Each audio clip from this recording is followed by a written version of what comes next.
자, 4절 말씀 보겠습니다. 주여 누가 주의 이름을 두려워하지 아니하며 영화롭게 하지 아니하리오리까. 오직 주만 거룩하시니이다. 주의 의로우신 일이 나타났음에 만국이 와서 주께 경배하리이다 하더라. 자, 누가 주의 이름을 두려워하지 아니하며 영화롭게 하지 아니하오리까. 그렇죠? 구원받은 성도들은 하나님을 두려워하고 하나님을 영화롭게 하게 되는 것입니다. 출애굽기 15장 애굽의 군대의 칼날 앞에서 구원해 주신 하나님을 이스라엘 백성들이 찬양하는데 누가 찬양을 하지 않을 수 있겠습니까? 그 긴장감, 그 공포감, 그 두려움 속에서 하나님이 온전하게 100% 노인들, 어린 아이들, 여자들, 그리고 장애인들 할 것 없이 한 사람도 낙오가 되지 않도록 온전히 지켜주시고 구원해 주시고 그리고 적군들을 물리쳐 주신 그 하나님을 누가 찬양하지 않을 수 있겠습니까? 그래서 홍해 바닷가에서 남자만 60만 명이죠. 여자와 아이들까지 200만 내지 300만 명이 바닷가에 쫙 서가지고 해운대 백사장에 300만 명이 쫙 서가지고 하나님을 찬양하는 그런 광경처럼 하나님을 찬양했을 것입니다.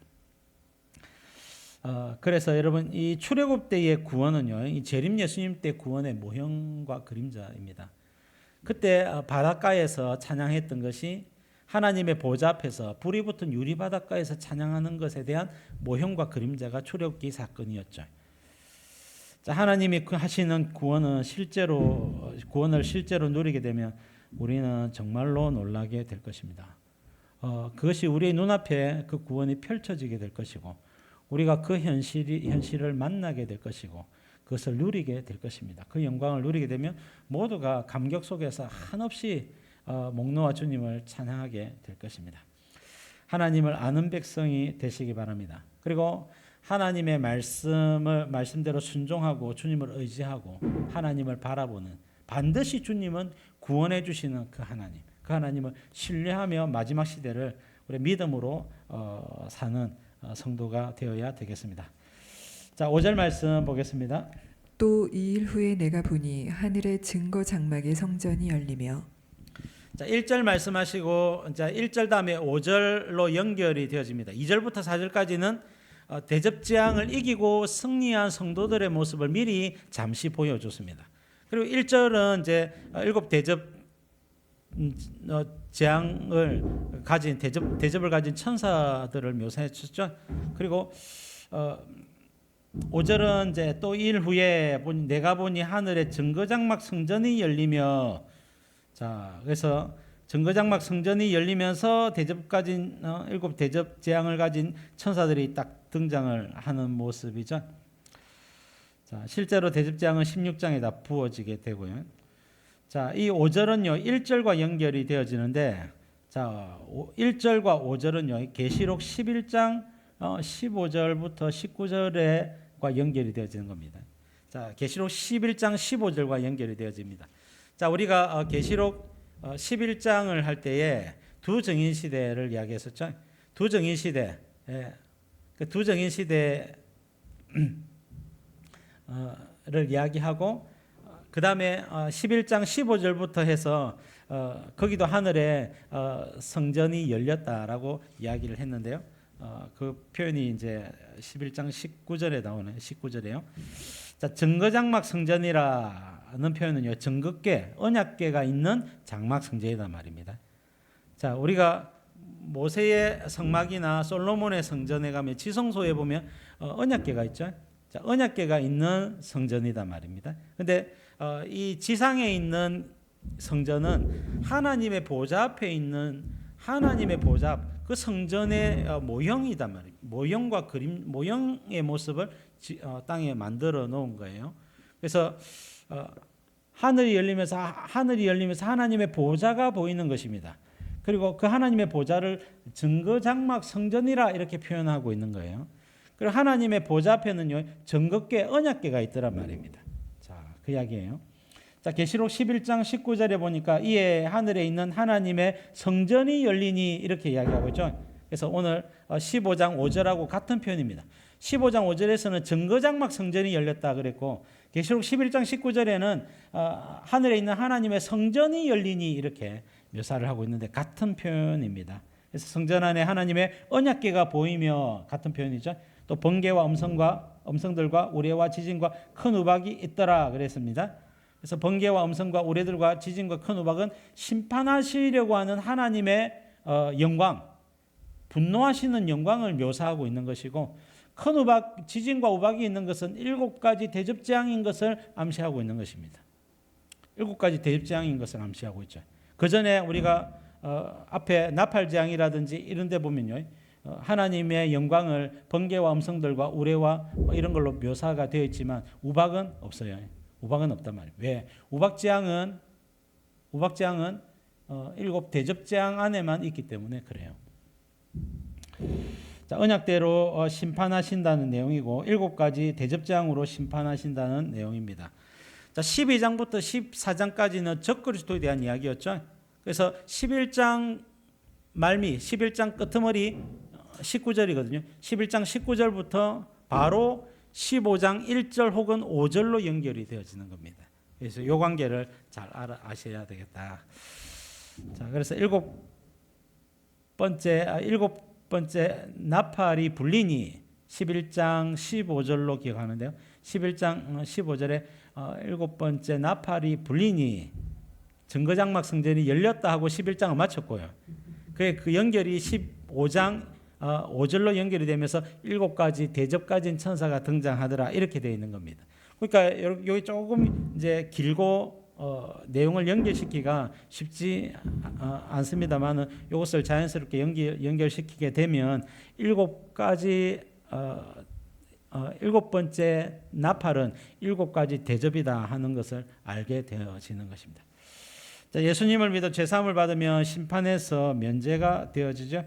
근데 예수님을 믿지 않으면 자신들이 직접 심판을 받아야 됩니다. 이게 언약궤의 원리입니다. 자, 언약궤는 이제 상자죠. 상자 안에 율법이 들어가 있습니다. 그래서 율법의 요구가 치고 올라올 때에 언약궤 뚜껑 위에 속죄소 뚜껑 위에 피가 있느냐 없느냐, 예수님을 믿느냐 안 믿느냐입니다. 예수님을 믿는 사람은 예수님께 내 죄를 전부 다 옮겼기 때문에 자신은 심판에서 면제를 받습니다. 예수님이 대신 다 벌을 받아주셨기 때문에.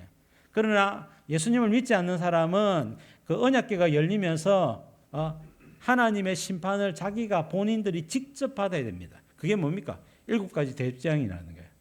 그래서 지구상에 있는 모든 인류들이 7 나팔이나 7 대접재앙을 통하여서 심판을 받게 되는 것은 예수님을 믿지 않았기 때문이다라고 말씀을 하고 있는 것입니다. 자, 6절 말씀. 7 재앙을 가진 7 천사가 성전으로부터 나와 맑고 빛난 세마포 옷을 입고 가슴에 금띠를 띠고. 자, 7 재앙을 가진 7 천사, 자, 7 대접을 가진 천사들이죠. 자, 성전으로부터 나왔다. 하나님의 명령으로 나왔다는 이야기입니다. 맑고 빛난 세마포 옷을 입었다. 자, 천사들이 입은 옷인데 이 세마포 옷은 예수님도 입었고 제사장의 복장이기도 하고 또 구원받은 성도들도 이 세마포 옷을 빛난 세마포 옷을 입습니다. 자, 구원받은 나중에 신령한 몸으로 변화된 성도들 닮았죠. 하나님의 영광, 성결 혹은 거룩 혹은 승리 이런 의미가 담겨져 있습니다. 금띠는 왕권을 상징하죠. 그래서 예수님께로부터 왕권을 부여받고 대접장을 쏟아내는 것입니다. 7절 말씀. 내 생물 중에 하나가 영원토록 살아계신 하나님의 진노를 가득히 담은 금대접 7을 그 7 천사들에게 주니. 자, 왜 하필이면 많은 도구들 가운데 대접인가? 자, 대접. 원래 대접은요, 기도를 담아서 하나님께 올려드릴 때 그 대접에 담아서 하나님께 올려드리는 거예요. 계시록 5장 8절에 보니까 내 생물과 24장로들이 그 어린 양 앞에 엎드려 각각 검은고와 향이 가득한 금대접을 가졌으니 이 향은 성도들의 기도들이라 그랬죠. 내 생물은 그룹 천사들이고 24장로들은 지도자 천사들이랬죠. 이들의 역할 중에 하나가 뭐냐면 기도를 배달하는 것입니다. 기도를 배달하는 것입니다. 그래서 천사들이 기도 배달을 하죠. 그때 이 금대접을 가졌다. 하나님이 왕이시고 왕께 올려드리는 그 기도이기 때문에 금대접에 담아서 드리는 것입니다. 그리고 금대접에 담아서 드렸더니 금대접이 쏟아졌단 말입니다. 금대접 7개가 나온 것은 이것은 기도에 대한 응답으로 하나님이 주시는 거라는 거예요. 그래서 하나님은 이 금대접에 은혜를 담아서 주실 수도 있고 심판이나 진노를 담아서 주실 수도 있는 겁니다. 그래서 성도들에게는 은혜를 담아서 주시는데 불신자들에게는 어떻게 해요? 불신자들과 세상에게는 심판을 담아서 주시는 겁니다. 그래서 마지막 7가지 대접 심판을 담아서 주시는 거예요. 그래서 이 대접 재앙은 기도에 대한 응답이다 이렇게 말씀을 하고 있는 것이 대접이라고 하는 단어의 의미입니다. 계시록 6장 9절에 보니까 뭐라고 기도했습니까? 5번째 인을 떼실 때에 하나님의 말씀과 그들이 가진 증거로 말미암아 죽임을 당한 영혼들이 제단 아래에 있어 큰 소리로 불러 이르되 거룩하고 참되신 대주제여 땅에 거하는 자들을 심판하여 우리 피를 갚아주지 아니하시기를 어느 때까지 하시려 하나이까 라고 기도를 했죠. 전도자들과 순교자들이 땅끝까지 복음을 증가하기 위해서 주의 말씀에 순종하기 위해서 그들은 복음을 전했을 뿐인데 그들은 복음 전하는 자들을 미워하고 싫어하고 죽였다는 거예요. 박해했다는 겁니다. 그래서 순교자들과 박해당했던 성도들이 주님 우리의 억울함을 신원하여 주세요라고 기도한 결과 7 대접 재앙이 쏟아졌다라고 말씀을 하고 있는 것입니다. 그래서 1세기 때부터 재림할 그때까지 복음 전하는 전도자들이 모진 고난과 역경과 박해와 죽음을 마다하지 않고 복음을 전했을 때 하나님은 땅끝 복음화를 이루셨는가 하면 그들의 억울함과 그들의 신실함의 대가로서 하나님은 세상을 대접재앙으로 심판을 하시더라 말씀을 하고 있는 것입니다. 자, 마지막 8절 말씀. 하나님의 영광과 능력으로 말미암아 성전에 연기가 가득 차매 7 천사의 7 재앙이 마치기까지는 성전에 능히 들어갈 자가 없더라. 자, 성전에 연기가 가득 차매 이 연기는 심판하시려고 하는 하나님의 영광입니다. 하나님이 분노하셔가지고 내가 마지막 7 대접장으로 그동안 나의 종들과 나의 사랑하는 자녀들을 죽이고 박해했던 저 세상을 내가 온전히 심판하리라. 주님이 그렇게 분노하고 계시는 모습을 성전에 연기가 가득하다 이렇게 말씀을 하고 있는 것입니다. 그래서 하나님이 분노해 계시기 때문에 아무도 성전에 능히 들어갈 자가 없더라라고 말씀을 하고 있는 것입니다. 이 하나님의 분노를 막을 자가 없다라는 말씀이죠. 자, 계시록 15장 2절부터 4절은요 승리한 성도들이 보좌 앞에서 찬양하는 내용이고 대접재앙을 이긴 성도들이 하나님의 보좌 앞에서 유리바닷가에서 찬양하고 있는 내용이라 했죠. 나머지 1절하고 5절부터 8절까지는 7가지 대접재앙이 준비되고 있는 모습을 묘사하고 있습니다. 자, 마무리하겠습니다. 마태복음 10장 16절 너희는 뱀같이 지혜롭고 비둘기같이 순결하라.